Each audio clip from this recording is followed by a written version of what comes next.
Shark tank में आने के बाद में ब्रांड और ब्रांड की ग्रोथ में क्या सडन एकदम चेंज आपने देखा? वेबसाइट पे ट्रैफिक जबरदस्त बढ़ गई। हमारे पास 14,000 एप्लीकेशन आई वो एक हफ्ते के अंदर। चेक फटा था उस मोमेंट पे, क्या फील हुआ था अंदर? जब वहाँ पे हो रहा होता था हमको ये पता ही नहीं होता है कि इसको इस तरह से पेश किया जाएगा। पूरी कॉन्वर्सेशन सारे शार्क से हुई, कैसे एक्सपीरियंस था वहाँ पे? इतना ग्लैमरस दिखता है उतना है नहीं। इसको बाहर से देख रहे हो उतना आप अंदर से भी जाके देखो। शार्क टैंक की जो टीम है वो उतने 5-6 महीने की है। शार्क टैंक के अंदर में एक आवर्स वाली जो आपकी बात, धंधा होता है कमिटमेंट पे। अगर मैं आपको इक्विटी देने का कमिटमेंट कर रहा हूँ तो मुझे भी आपका घंटे का कमिटमेंट चाहिए। एक इंट्रो विद रैप हो जाए। बड़े बड़े देखता हूँ, देखे देखे सोचता हूँ, चार देखता हूँ, बस तुझे को मैं देखता हूँ, तू मेरी तमन्ना, दीवाना दीवाना, परवाना परवाना। पूरी जो इंडस्ट्री बहुत फ्लैशी है ना, जो दिखता है एक्चुअली वो होता नहीं है। 90% रेस्टोरेंट एक साल में बन जाते हैं। अब ये जो धंधा है अपना वो 365 दिन का धंधा है। बट यहाँ जब सबकी छुट्टी होगी तब अपना सबसे ज़्यादा धंधा होता है। कॉम्पिटिटर्स कौन कौन है अभी? मैं कंपटीशन पे मानता नहीं हूँ, मैं कोलाब्रेशन पे मानता हूँ। कंपटीशन से डरेंगे धंधा कैसे करेंगे फिर? हमको इस ब्रांड का एक फ्रेंचाइजी लेनी है, उसके बारे में भी थोड़ा सा एक बताइए। सारे जितने भी फ्रेंचाइजी इंडिया में दे रहे हैं सबको कॉल करते थे। हमारा 80% रेवेन्यू जो है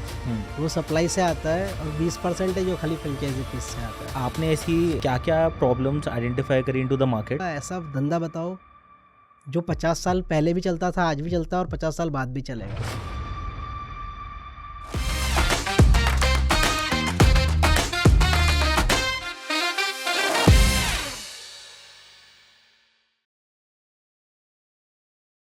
हेलो गाइस, स्वागत है आपका हमारे इस नए पॉडकास्ट में। और आज का ये जो पॉडकास्ट है बहुत ज़ोर का होने वाला है, क्योंकि इस पॉडकास्ट में जो आज के स्पेशल गेस्ट हैं वो भी बहुत ज़ोर के हैं और इनका जो ब्रांड है ना वो भी ज़ोर का है। और इस ब्रांड का जो नाम है वो है ज़ोरोको। आनंद भाई को हम आज वेलकम कर रहे हैं हमारे इस पॉडकास्ट में जज्बात पे। कैसे हैं भाई? कोणार्क भाई एकदम जबरदस्त। पहले तो बहुत बहुत बधाई देना चाहूँगा Thank यार, you. आपने पॉडकास्टिंग शुरू करी है Thank ना। you.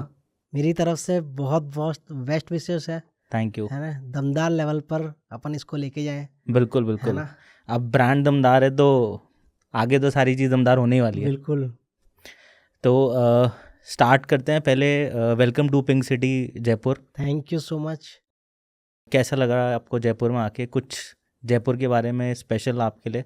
जयपुर गर्मी बहुत लग रही है टू बी ऑनेस्ट, गर्मी ज़्यादा है। बाकी बहुत बढ़िया लग रहा है, बट यहाँ आया आपके स्टूडियो में तो गर्मी शांत हो गई। क्या बात। बाकी ओवरऑल बहुत बढ़िया है जयपुर। आपके ब्रांड के बारे में एक बेसिक लोगों को बताएं कि ब्रांड क्या है आपका और क्या चीज़ आप लोग कर रहे हैं अभी। तो बेसिकली हमारे ब्रांड का नाम है ज़ोरको। तो ज़ोरको एक ऑर्गेनाइज्ड फास्ट फूड चेन है। आज की डेट में हम 46 से ज़्यादा सिटीज़ और टाउन्स में है, भारत के 10 से ज़्यादा राज्यों में है और हमारे 170 से ज़्यादा फास्ट फूड आउटलेट है। सो जहाँ पे pizza, sandwich, burger, nachos, momos, milk shake, mojito, इस तरह के 80 से ज़्यादा वैरायटी ऑफ फूड प्रोडक्ट्स मिलते हैं। सो एक फास्ट फूड चेन है ज़ोरको। ये जो अभी आपने एक चीज़ बताई, इससे मुझे एक आपकी पिच याद आ रही है जो आपने शार्क टैंक पे दी थी रैप करते हुए। तो एक इंट्रो विद रैप हो जाए। अच्छा, इंट्रो विद रैप तो पता नहीं, बट मैं रैप कर सकता हूँ। बिल्कुल। तो इसी को चीज़ को लेके जब नहीं, मैं ऐसे जनरल रैप कर दूंगा, जो मैं अब तो नहीं करता उतना रैप, बट पहले मैं करता था शौकिया तौर पे, तो वो कर सकता हूँ। डन। हाँ, तेरे इश्क में जाने ना ये क्या हुआ, तेरे इश्क में जाने रात दिन तेरे ख्यालों में रहता हूँ, खुली आंखों में तेरे सपने में देखता हूँ। जा पास तो जा, आ जरा पूछ जरा हाल दिल का, ओ जाने जाना, बड़े बड़े देखता हूँ, देखे देखे सोचता हूँ, चारों देशों में बस तुझे को मैं देखता हूँ।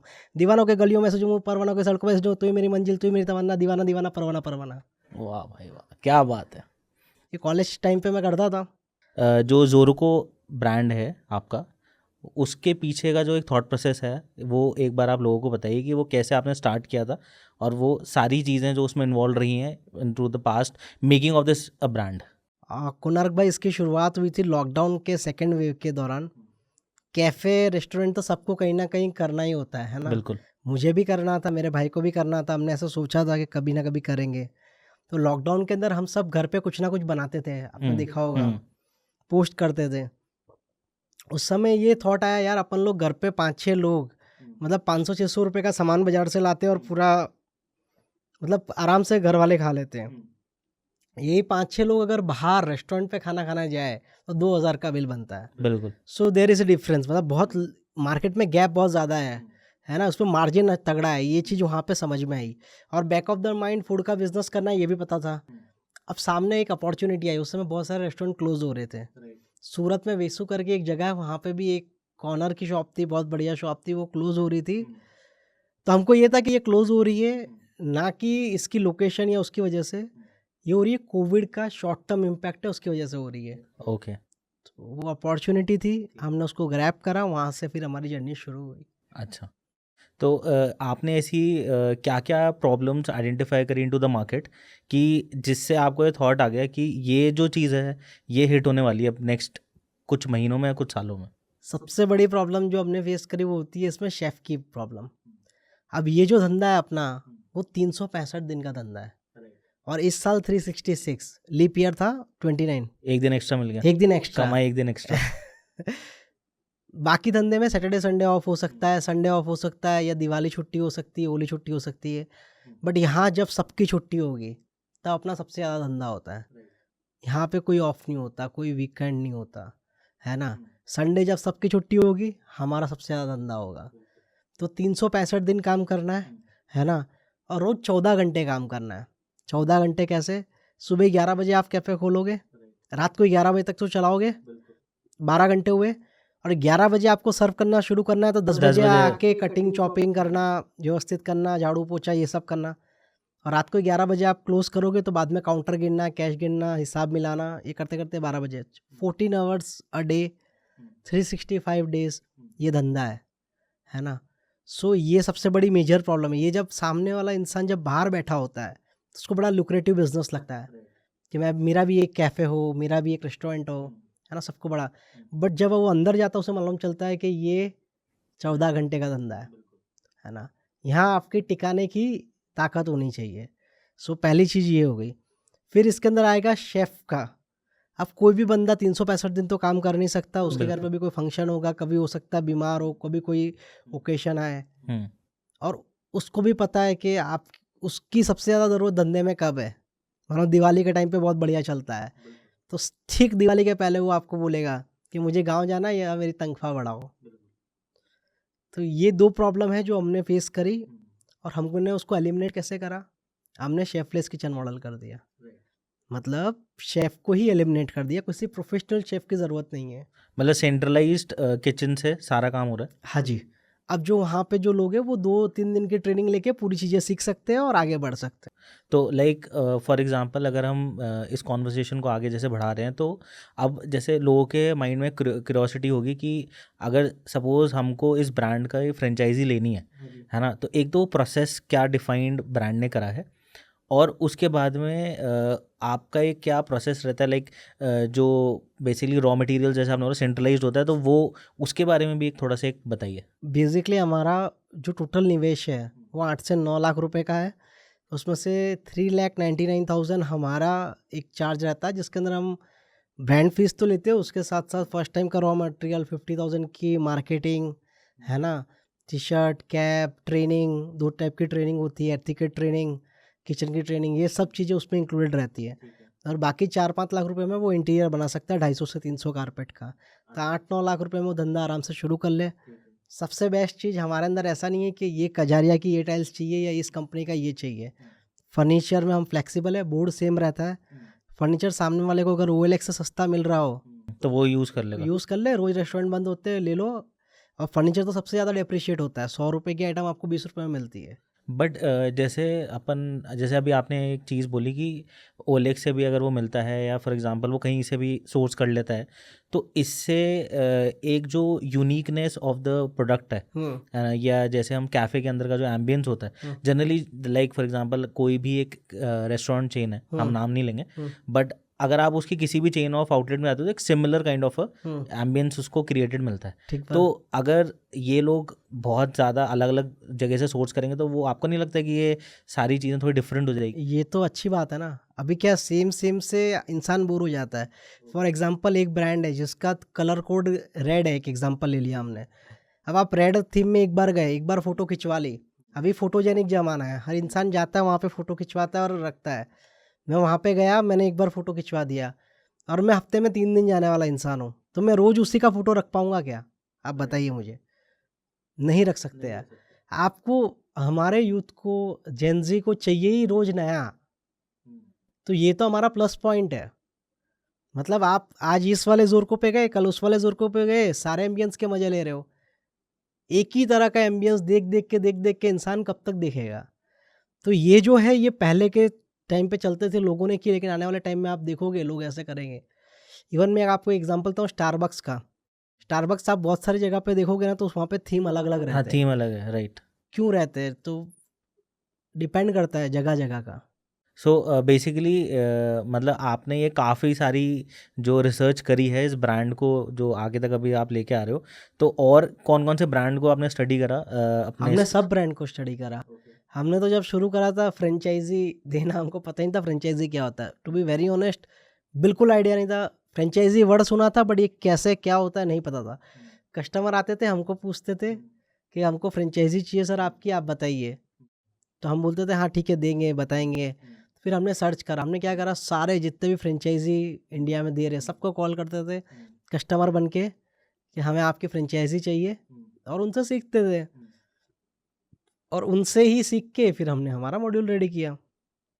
बट स्टिल काफ़ी कॉस्ट इफेक्टिव मॉडल आपने रेडी करा है। लाइक अगर कोई जेनजीज में से भी कुछ अच्छी पे स्केल पे है, so they can start with brand, और वो बिल्कुल। अपना स्टार्ट कर सकते हैं एटलीस्ट एक। बिल्कुल।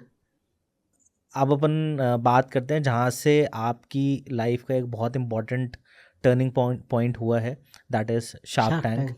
और वो जो पिच, लेजेंडरी पिच मैं उसको बोलूँगा, जो आपने जिस तरीके से पिच रखी और जो एक पूरी कॉन्वर्सेशन सारे शार्क से हुई, सो कैसा एक्सपीरियंस था वहाँ पे अंदर उस रूम का, एक कैसी वाइब थी? भाई बहुत बढ़िया थी। 3 दिन का रहता है वहाँ पे। अच्छा। हाँ, 3 दिन वहीं पे रहना, खाना-पीना सब वहीं रहता है। फ़िल्म सिटी में होता है ये, मुंबई के अंदर। हमारा था, हर सीज़न मुझे नहीं पता कहाँ होता है। हमारा जो था वो फ़िल्म सिटी, मतलब दादा साहब फाल्के फ़िल्म सिटी जो है वहाँ पे था, है ना?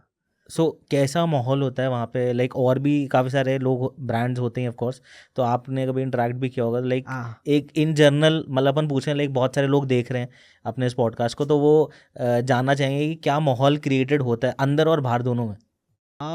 अंदर तो वही सब लोग अपने-अपने काम में लगे रहते हैं, और जितने दूर-दूर से पूरे इंडिया से जो पिक्चर्स आए होते हैं, तो वो अपनी तैयारी में लगे होते हैं, हम्म। है ना? सब अपनी-अपनी पर इंटरैक्शंस भी होती है लोगों के साथ अच्छे से। जब आपने वहाँ पे पिच किया था ब्रांड, सो क्या एक चीज़ आपको लगी कि हाँ, मतलब ये क्लिक हो गई है अब? मतलब कौन से स्टेज पे जैसे?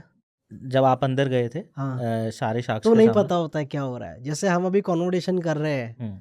तो वो 1.5 से 2 घंटे की कन्वर्सेशन होती है वहाँ पे अंदर। अच्छा। हाँ, ओके। एंड शोकेसिंग 15 से 20 मिनट ही 20 दिखाया मिनट। जाता जैसे है? हमारी ओके। 20 मिनट आई, 15 से लेके 20 मिनट डिपेंडिंग ऑन द जितना फुटेज उनके पास है। सिंपल है, अगर अपन कहीं पे घूमने जाते हैं, हाँ।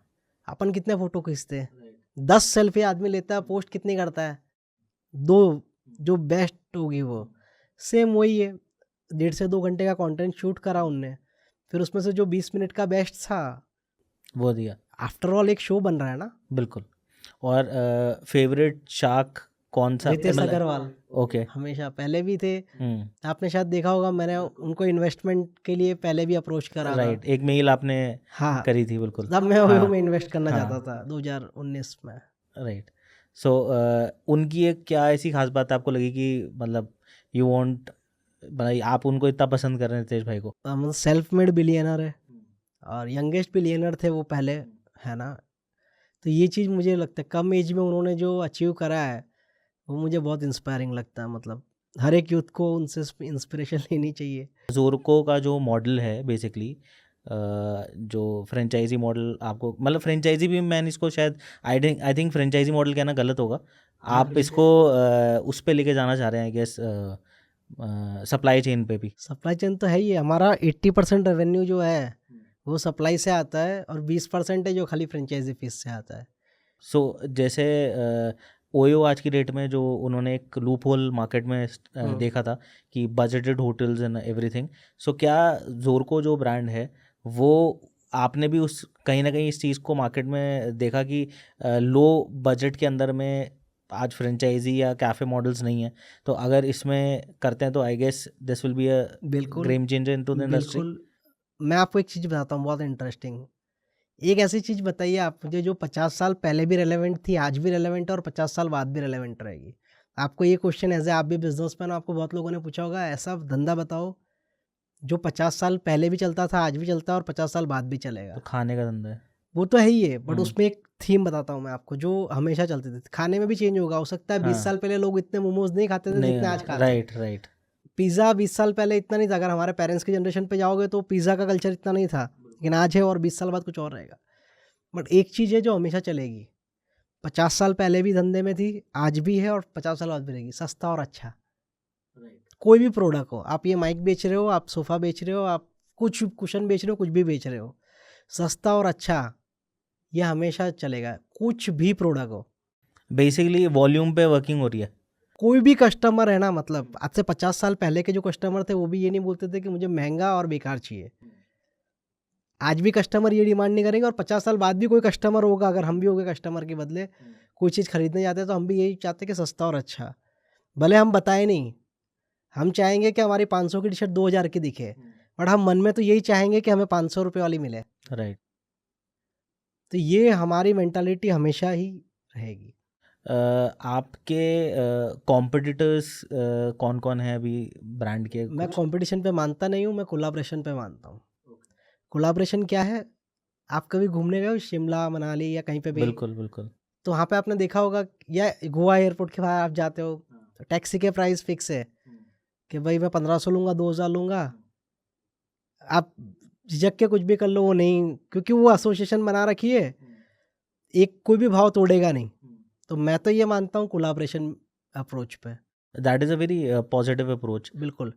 मेरे बाजू वाला, क्योंकि अब जोमेटो स्विगी का एग्जांपल देता हूँ, अगर जोमेटो स्विगी दोनों मिल जाए तो क्या होगा, मार्केट ये जो डिस्काउंटिंग स्ट्रक्चर है खत्म हो जाएगा ये। ख़त्म ही हो जाएगा। बिल्कुल। आपके पास ऑप्शन ही नहीं बचेगा। अब आप, हाँ, बट उसके अंदर कुछ बहुत सारे क्लॉज है जो गवर्नमेंट के कॉम्पिटिटिव वाले, तो आप, बट कोलाबरेट आप कर सकते हो। मैं मानता हूँ कोलाब्रेशन का जो अप्रोच है उससे। सो इन फ्यूचर आपको नहीं लगता कि कोई ब्रांड सेम इस मॉडल को कॉपी करके और अगर रेप्लिका करता है हाँ ना, तो वो कहीं ना कहीं अपने पास में एक कंपटीशन तो क्रिएट होगा। हाँ, तो होगा, तो वेलकम है ना यार, वो तो होगा ही। आप कोई भी XYZ आइसक्रीम की दुकान खोल लो, 2 साल आपकी अच्छी चलेगी ना, आपके बाजू में XYZ वापस एक आइसक्रीम की दुकान खुल जाएगी। एक किराना की दुकान होगी ना, उसके बाजू में 4 किराना की दुकान खुल जाती है। तो ये तो ठीक है ना, ये तो होगा ही होगा। कंपटीशन से डरेंगे, धंधा कैसे करेंगे फिर? शार्क टैंक में आने के बाद में ब्रांड और ब्रांड की ग्रोथ में क्या सडन एकदम चेंज आपने देखा?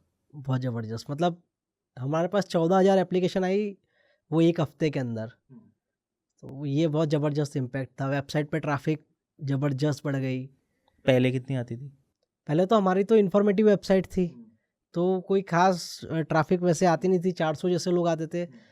ये ऑन एयर होने के बाद 40,000 लोगों ने विजिट करी हमारी वेबसाइट, मतलब 400 से 40,000? 100 टाइम्स, 100x। आप शार्क टैंक का पेज देखोगे ना, उन लोग पोस्ट करते हैं, उसमें भी हमारा पोस्ट करा हुआ है उनने ओके। कि 100x growth in traffic and revenue में 2x ऐसे करके। लोगों के व्यूज़ कितने चेंज हुए शार्क टैंक पे आने के बाद आपको लेके या मे बी ब्रांड को लेके? नंबर्स पता चले लोगों को। पहले लोगों को ये पता है कि लड़के लोग कुछ कर रहे हैं, हैं। मैं और मेरा भाई, कि भाई हम लोग कुछ कर रहे हैं, बट नंबर्स किसी को नहीं मालूम चाहिए था। यहाँ आने के बाद लोगों को ये समझ में आया, अच्छा ये इतना बड़ा हो चुका है ऐसा। कुछ लोगों के एटीट्यूड में चेंज देखा था शायद? पहले वो कुछ नहीं समझते थे क्योंकि ब्रांड बनने के बाद में कुछ चीज़ें चेंज होती हैं, लोग चेंज मतलब हो जाते हैं बोलने के लिए। हाँ होते, बट हमारे केस में तो ऐसा था, हम लोग वो सब पे कभी इतना ध्यान ही नहीं दिया, हम हमारे काम में ही मशगूल रहते हैं हमेशा।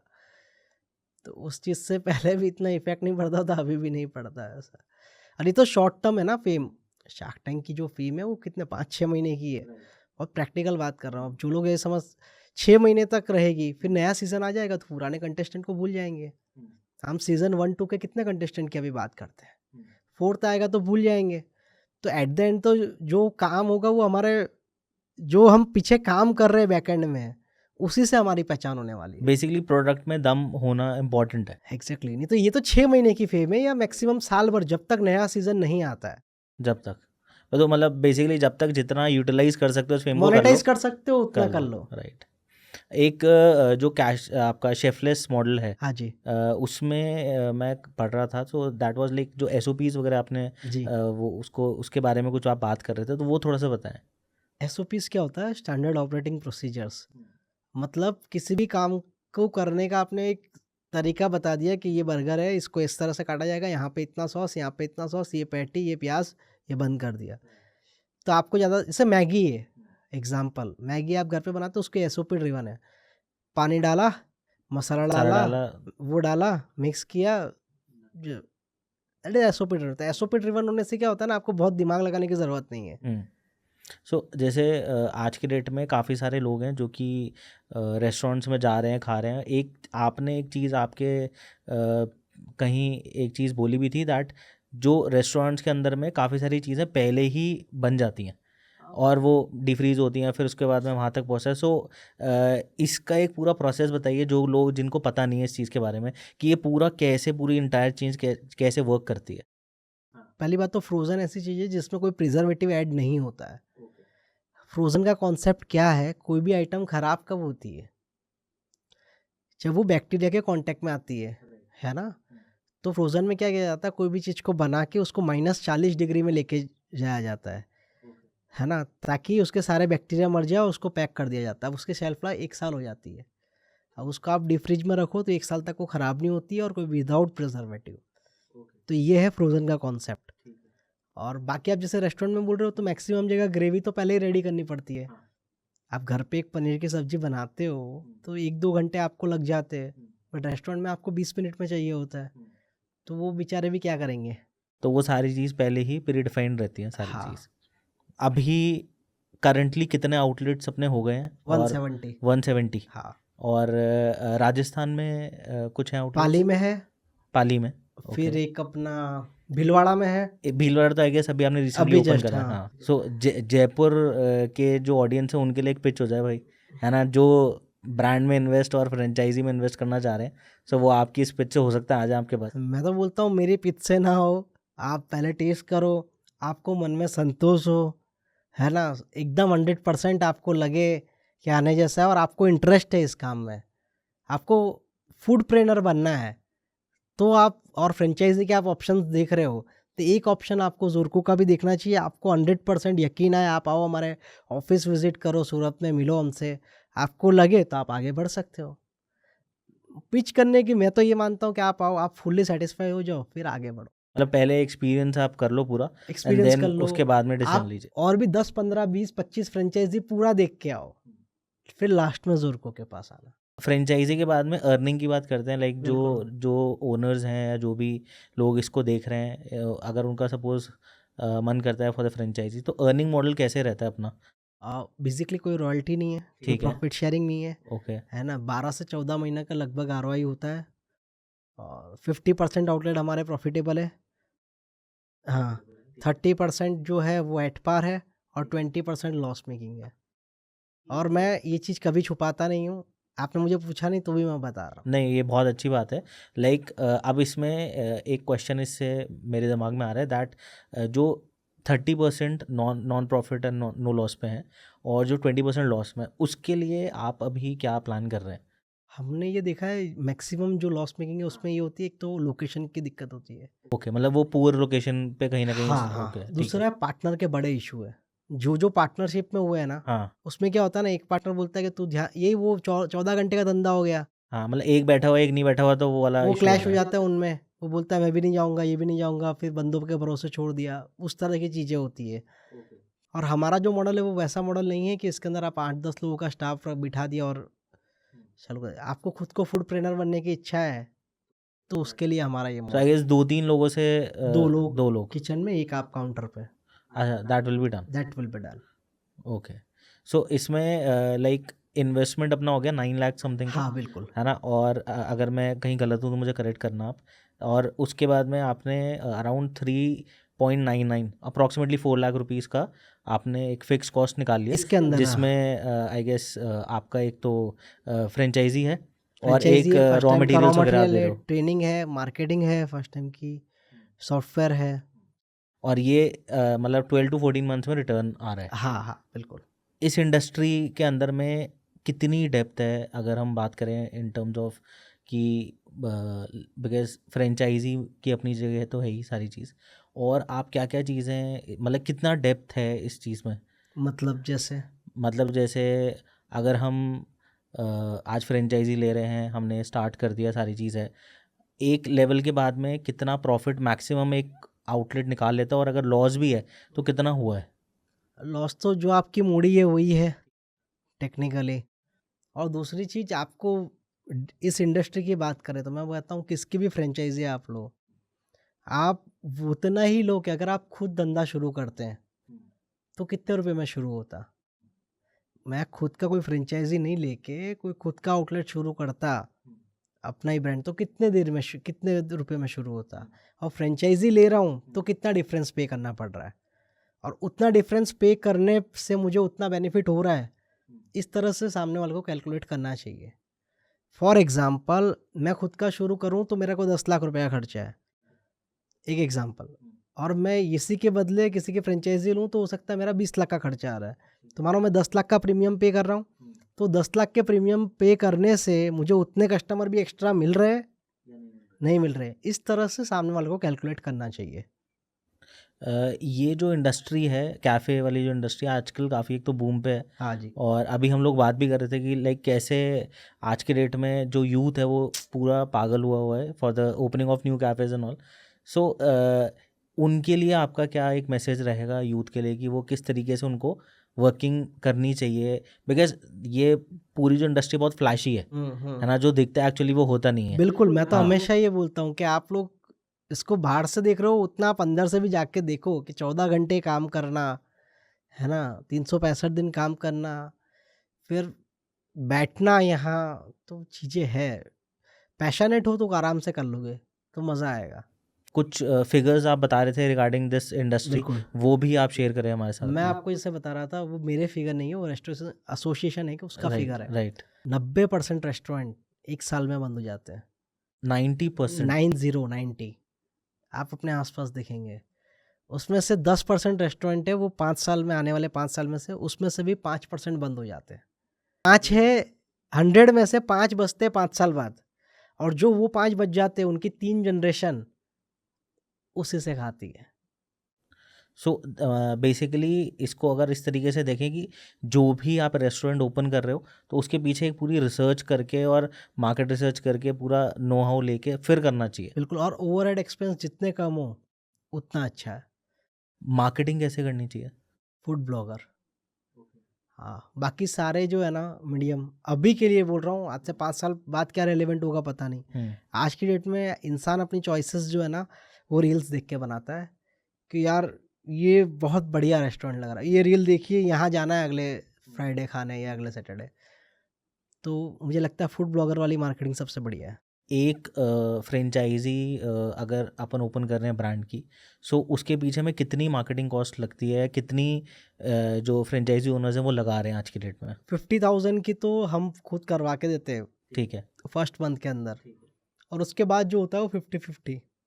अच्छा, मतलब वो जितना भी स्पेंड होगा 50-50 होगा। हाँ जी। सो फॉर एग्जांपल कि अगर सपोज एक कुछ आपने पैरामीटर सेट कर रखा है कि लाइक इतना एक फ्रेंचाइजी मॉडल पे आपको स्पेंड करना चाहिए, अगर वो सपोज से ज़्यादा कर रहे हैं तो अच्छी बात है, मैं तो बोलता हूँ मार्केटिंग में जितना स्पेंड हो उतना अच्छा है। उसमें अपने को कोई इशू नहीं कोई आता? इशू लाइक नहीं है। हाँ, ओके, मतलब वो अगर सपोज कोई बंदा लाख 1 लाख रुपए के खर्च आसपास करे भी कोई खर्च कर रहा दिक्कत है नहीं है हमको। तो भी हम लोग उसको मैनेज करें? हाँ, तो हम 50,000 वो देगा, 50 हम देंगे। बट जो भी हमारी टीम से डिस्कस करके होगा, मतलब जैसे वो बता देगा कि ये 4 ब्लॉगर हैं मेरे यहाँ पे, तो हमारी टीम उसमें से बाइफरगेट करेगी कि इसकी रील्स अच्छी चल रही है, ये ऑर्गेनिक है कि नहीं है।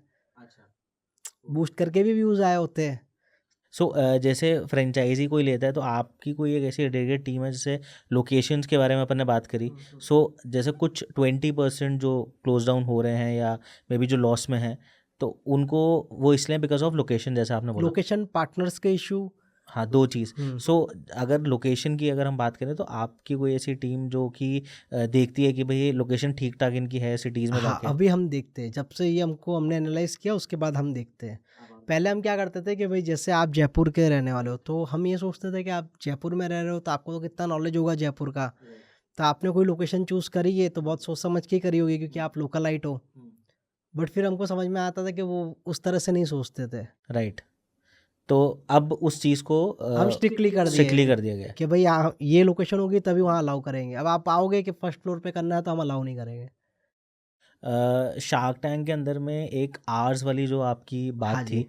उसके लिए काफ़ी एडमेंट थे आप कि वो आपको मतलब वो चाहिए था वो चीज़, है ना? वो क्यों था? और मतलब अगर वो चीज़ नहीं, सपोज तो बहुत ज़्यादा मार्जिन तो नहीं था आई गेस, 5-1 घंटे का वर्किंग थी, तो वो चीज़ क्यों नहीं करी अगर लाइक 20 और 25 के अंदर में?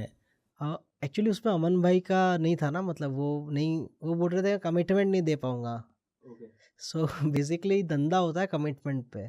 अगर मैं आपको इक्विटी देने का कमिटमेंट कर रहा हूँ तो मुझे भी आपका घंटे का कमिटमेंट चाहिए, है ना। अगर मैं ऐसा बोलूँ कि भाई बाद में मेरी इच्छा होगी तो मैं आपसे मतलब इक्विटी दूंगा या नहीं दूंगा, जब आप मेरे से इक्विटी का कमिटमेंट ले रहे हो तो मैं भी आपसे आवर्स का कमिटमेंट लूंगा। राइट। तो it was like that. It was like that and वो स्क्रीन पे भी आप देखोगे तो ध्यान पड़ेगा। जब वो चेक फटा था उस मोमेंट पे, तब क्या फील हुआ था अंदर? तब कुछ नहीं हुआ था। वो एक्चुअली मैं आपको एक चीज़ बोलता हूँ, आप बिना म्यूजिक के वो देखिए। अच्छा। आप इवन पूरा शार्क टैंक आप बिना म्यूजिक जो आते हैं ना पीछे, शार्क टैंक का मजा है वो आपको वो देखो। इफेक्ट्स और म्यूजिक का। हाँ, जब वहाँ पे हो रहा होता है तो हमको ये पता ही नहीं होता है कि इसको इस तरह से पेश किया जाएगा। ठीक, तो मैंने ऐसे ऐसे फाड़ दिया तो उसको बाद में वो स्लो करना, और वो उसको दिखाना, फिर वो थोड़ी उसको हाइप हाईलाइट क्रिएट करना, करना। वो तो आप भी शो बिजनेस में आप जानते तो उस ओके। समय तो आपको पता ही नहीं होता ये हो रहा है, ये समझ में आता अच्छा हाँ ये हुआ कि ये ऐसा किया क्यों इनने, हाँ, मतलब ऐसे तो हमारी कोई बात ही नहीं हुई। काफ़ी सारी चीज़ें जो लोगों के माइंड में, मतलब एक्चुअल लोगों को पता नहीं है, हाँ, वो जो चीज़ दिखती है वही चीज़ रिप्रेजेंट होती है। एक आईपीओ हाँ कब तक आ रहा है? 5 महीने बचे। 5 महीने अभी आई गेस। 2-3 महीने पहले हाँ आपने एक जगह बोला था लाइक अराउंड 6 महीने 4 to 6 मंथ्स। हाँ। सो 5 महीने जैसे मतलब आप बाय नवंबर, उससे दिसंबर, पहले ही आ जाएगी। उससे पहले कितना बड़ा आईपीओ लेके आने वाले हैं? नहीं पता, पता तो आपके माइंड में सारी चीज़ चल रही है ऐसा? ये डिपेंड कर रहा है हम कैसे इन्वेस्टर लेके आ रहे हैं। हमारी इच्छा ये है कि हम कैप टेबल पे बढ़िया लोग लेके आए। हो सकता है उसके लिए डिस्काउंट भी देना पड़े। तो क्या मतलब एक बेसिक प्लान जो आप शेयर कर सकते हैं आज, कि कैसा? एफआई को लेके आना है अच्छी। हाँ, एफआई के साथ में प्लस और क्या चीज़ आपके माइंड में? ऑफ कोर्स रिवील आप नहीं करोगे, मुझे भी पता है, बट एक बेसिक क्या चीज़ चल रही है? वो लोग भी बहुत इंटरेस्टेड हैं बिकॉज शार्क टैंक के हिस्ट्री में तो I guess you will be the first brand. Person. हाँ हाँ, जो कि आईपीओ के साथ में प्लान करा। अभी बिल्कुल। तो और भी ब्रांड्स हैं, उनके नहीं आए जो बहुत हाँ बड़े हैं। हाँ हाँ तो थोड़ा सा बताओ तो सही। बेसिकली वही देखिए, इसकी जो शार्क टैंक की फेम है वो बहुत लिमिटेड है, जैसे हमने बात राइट। करी। तो उसको मोनेटाइज करने का बहुत सही टाइम है, तो इसी के लिए आईपीओ हमने ये कर दिया। अब ये हम लोग मार्च की जो बैलेंस शीट बनेगी वो 31 मई को 26 एएस का रिटर्न होगा तो ये फाइनलाइज हो जाएगी। फिर उसके बेसिस पे हम डीआरएचपी फाइल करेंगे। ठीक है। डॉक्यूमेंटेशन का सारा काम हमारा खत्म हो चुका है, हम खाली वेट कर रहे audited balance sheet of March 2024 जो भी है। अच्छा। हाँ, और उसके बाद में वो प्रोसेस कैसे होता है लाइक एक इसका? मर्चेंट बैंकर हायर करना होता है। ठीक है। हमने इंडिया का बेस्ट मर्चेंट बैंकर है बीलाइन। बीलाइन। Beeline okay. उसके साथ मैंडेट साइन करिए। एसएमई के अंदर आज की डेट में नंबर 1 है। ओके। पिछले पूरे साल में भी सबसे हाईएस्ट आईपीओ उन्हीं करे हुए हैं, अच्छा। तो उनके साथ हमने मैंडेट साइन करा हुआ है। तो डॉक्यूमेंटेशन सारे हमारे क्लियर हो चुके हैं। वो तो ऑफ कोर्स बिकॉज आप ऑलरेडी स्टॉक मार्केट में काफ़ी, तो आपको पता होगा सारी मैं चीज़ें सेबी क्या। रजिस्टर्ड रिसर्च एनालिस्ट रहा हूँ, तो Right. कंपनी का फॉर्मेशन चीज़ें हमने ऐसे ही करी है पहले से। बस ये है। बेसिक क्या चीज़ दिखानी होती है लाइक कंपनी को आईपीओ के तरफ ले जाने के लिए? डॉक्यूमेंटेशन स्ट्रांग चाहिए, अच्छा। एक ही चीज़ है सबसे ज़रूरी। और उसके बाद आपकी कन्विंसिंग एबिलिटी, अगर आप कैसे इन्वेस्टर लेके आ रहे हो। जैसे हम लोग को रिटेल को जो है हम 50 देंगे, 50%, और 50% हमारी इच्छा है अच्छे लोगों को लेके आए एफआईआई से। अच्छे इन द सेंस रिटेल भी बहुत बढ़िया होते हैं, वैसा नहीं है, मतलब जो कैप टेबल पे टिके रहे, जिनको भाव से मतलब नहीं है। ओके। इंडिया से बाहर प्लान कर रहे हैं आउटलेट? Canada Canada. बुक किया है हमने। अच्छा, कब ओपन हो रहा है? वो पता नहीं। और टोरंटो में बुक करा है। अच्छा, और कहीं बात चल रही है? एप्लीकेशन तो आई गेस बहुत सारी आई होंगी आपके पास में। बहुत सारी जगह अफ्रीका से अफ्रीका से भी? अफ्रीका से तक आई है। ओके। बट कुछ चीज़ें हैं हमारी, मैं जैन हूँ वैसे, तो अच्छा। हमको वेज में ही जाना है, तो उनका प्रेफरेंस ये था कि दोनों चीज़ें हमें मिक्स करनी है, तो हम्म। वो एक चीज़ थी, तो हम कंफर्टेबल नहीं थे। ऑफ कोर्स मैं भी जैन हूँ, तो हम लोग थोड़ा सा स्ट्रिक्टली नॉन वेज को तो अवॉइड ही करते हैं। लाइक यूएस वगैरह का प्लान है, बहुत सारे गुजराती भाई हैं वहाँ तो। यूएस का प्लान है, अगर कोई अच्छे वहाँ तो पार्टनर मिलेंगे बहुत तो पक्का। इजीली आई गेस हाँ हाँ चीज़ें बैठ भी जाएंगी। हाँ हाँ। इसमें एक तो आपके और शार्क टैंक के अंदर में जो विनीता के साथ में जो मीम्स वगैरह जो वायरल हुए, तो उसके बारे में कुछ कहना चाहेंगे? वो भी मेरे को नहीं पता कि वो मीम्स का कैसे, जैसे मैंने आपको बताया ना, जब होता है हमें पता, हमने थोड़ी ये सोच के बनाया बोला होता है कि इसका मीम बनेगा। आप क्या म्यूजिक डाल के आप उसको कैसे बना रहे हो और वो कैसे वायरल हो जा रहा है, आपको नहीं पता होता है। तो वही चीज़ है, जैसे आपने चेक का पूछा, ये तो हमको भी नहीं पता होता। वहाँ तो नॉर्मल जैसे हम कॉन्वर्सेशन कर रहे हैं वैसे चल रही है। और वो कैमरा सेटअप पूरे सारे थे, तो वो पकड़ लेता है उनको सारी चीज़। हाँ, जैसे अभी यहाँ पे इतने कैमरे लगे हुए, वहाँ पे चारों साइड ही कैमरे ही लगे हुए हैं ऐसा। और उसमें भी रोलिंग ऊपर ऊपर से लेके नीचे तक हर जगह कैमरे लगे हुए हैं, आपकी एक एक मूवमेंट ट्रैक हो रही है। सो वो पूरा इस तरीके से सारी चीज़ प्लान हो बट जाती है। बढ़िया रहता है, एक्सपीरियंस अच्छा रहता है, हर एक इंसान को एक बार लेना चाहिए। अच्छा, बिल्कुल, और मार्केटिंग जो मिलती है वो अलग। तो आप बता सकते हैं इनटू द इंडस्ट्री, मतलब फूड इंडस्ट्री के बारे में, कि क्या एक्चुअली के अंदर में दिखता है और क्या होता है, रियलिटी चेक जिसको बोलते हैं, कि मतलब ऐसे होता है ना कि हम लोग बहुत फ्लैशी तो लगता ही है ऑफ कोर्स, बट एक्चुअली के अंदर में रियलिटी ये है, तो बंदा थॉट देता है उस चीज़ को। जितना ग्लैमरस दिखता है उतना है नहीं, आपको एट द एंड जाके दिखानी पड़ती है, ये सिंपल। बेसिकली यही है सारी चीज़। ये फैक्ट है धंधे का। तो आप ऐसे देखते हो कि इतना ग्लैमरस, उतना ग्लैमरस नहीं है ये बिजनेस। जैसे बिल्डर का बिजनेस मैं ले लेता हूँ, लोगों को दिखने में बड़ा ग्लैमरस लगता है, बिल्कुल। बट एक बिल्डर ने कहाँ से कितना लोन ले रखा है, कितना इंटरेस्ट भर रहा है, क्या कर रहा है, वो एक बिल्डर जानता है या उसके इंटरनल लोग जानते हैं। आगे फ्यूचर के क्या प्लान था भाई? एक्सपांड करना है यार, एक्सपैंड मतलब किस तरीके से, क्या और कुछ सोचा डिफरेंट क्या है? फूड में एक्सपांड करेंगे, होरेका में एक्सपांड करना है अच्छे से। अच्छा, होरेका में अच्छा काम उसको है, ऐड ऑन करना चाह रहे हो अब आप? होरेका को बड़ा लेके जाएंगे। होरेका बहुत बड़ा स्कोप है, मतलब ये होरेका इस होटल रेस्टोरेंट और कैटरिंग, इनके पास कोई ऑर्गेनाइज प्लेयर ही नहीं है हम्म। आज की डेट में मार्केट में, उसको अच्छे से कैटर किया जा सकता सो बेसिकली ये आपका एक फेस होगा, ये जो ब्रांड है एज एन आउटलेट्स, जो मैं समझ पा रहा हूँ, और बैक एंड पे जो मेन रेवेन्यू मॉडल शिफ्ट होगा that will be into horeca business. है। हाँ हाँ, सस्टेनेबल है ना वो, कोई उस पर उस पर कोई मतलब इश्यूज नहीं है, वो एवरग्रीन एवरग्रीन हाँ बिजनेस है ना वो। बिजनेस है। हाँ, एक मैसेज यूथ के लिए आपकी तरफ से चाहिए, बिकॉज काफ़ी सारे लोग हैं जो कि इस चीज़ को देख भी रहे हैं, समझेंगे भी ना, आई गेस बहुत इन्फॉर्मेटिव रहा ये पूरा कॉन्वर्सेशन। बट एक होता है ना, पेरेंट्स नहीं समझते हैं पूरा जो चैनल और जो पूरा प्रोसेस अबाउट फ्रेंचाइजी कैसे ऑपरेट होता है, क्या होता है, तो बिकॉज आप और हम यूथ को रिप्रेजेंट कर रहे हैं, और जो यूथ है वो कहीं ना कहीं अपने उसे रिलेट करेगा, पेरेंट्स भी सुन रहे होंगे, तो वो उनको भेज सकता है, बोले कि देखो इस तरीके से चीज़ें चलती हैं, और अगर इन्वेस्टमेंट लगता है तो उसका इस तरीके से रिटर्न आता है, एक just motivation for all the youth. मैं तो पहले ये बोलूँगा, पेरेंट्स के पैसे पे मत ही करो कोई भी धंधा। क्यों? क्योंकि फिर उसके बाद आप उतनी वैल्यू नहीं करोगे उसको। मतलब आपने अपने पसीने से जो पैसा होगा, वो उस पैसे से अगर आपने कैफ़े खोला होगा ना, तो आप उस कैफ़े पे ध्यान दोगे। आपने पेरेंट्स के पैसे से खोला होगा ना, तो आपके लिए जाना, सुबह उठ के जाना मैंडेटरी नहीं होगा। मन होगा तो चले जाएँगे, मन होगा तो, आपने देखा कॉलेज के अंदर बहुत सारे लोग उस कॉलेज में एडमिशन लेते हैं लेकिन जाते नहीं हैं। या और आप देखना, जो जो बच्चा अपने खुद के दम पे फीस भरता है ना, शाम को ट्यूशन पढ़ा पढ़ा के अपनी फीस भरता है, वो मिस नहीं करेगा एक भी कॉलेज। बिल्कुल। यहाँ पेरेंट्स ने भरी है तो उसको चिंता ही नहीं है, तो वो तो आप अपने पेरेंट्स को भेजना ही मत। एक आध साल कहीं पे जॉब करो, पैसे इकट्ठे करो, और फिर लगे चालू करना है तो फिर decision low.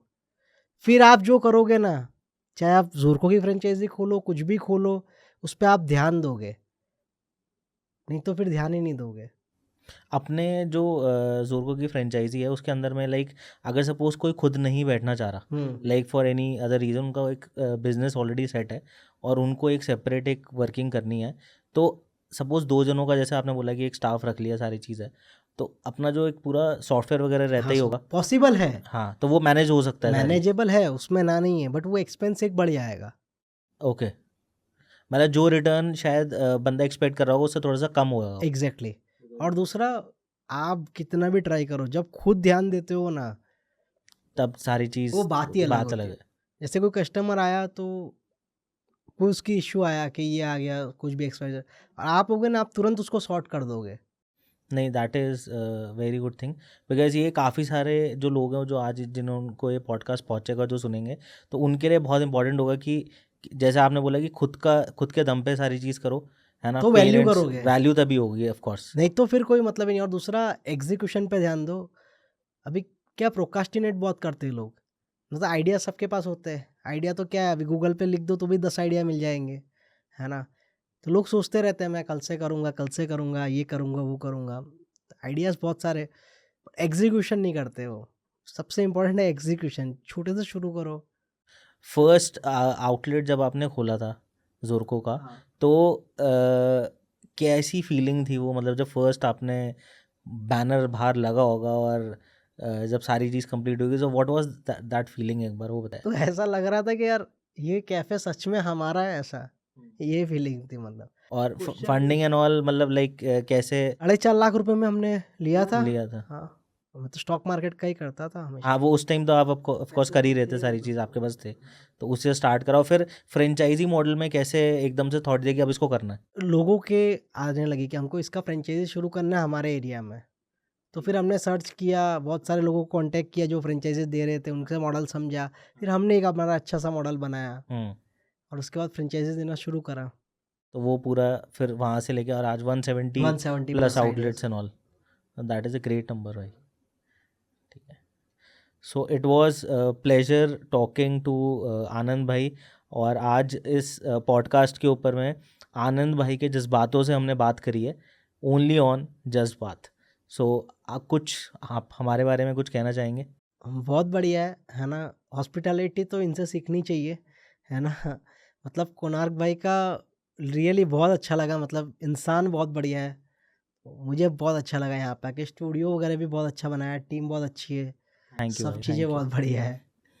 So we hope जल्दी मुलाकात होती है। आपको मैं इनवाइट करता हूँ, आप सूरत आए, हमारे ऑफिस भी विजिट करें, है ना, बिल्कुल आएंगे, तो बिल्कुल मज़ा आएगा। बिल्कुल आएंगे, done. Done, thank you so much for coming. Most welcome.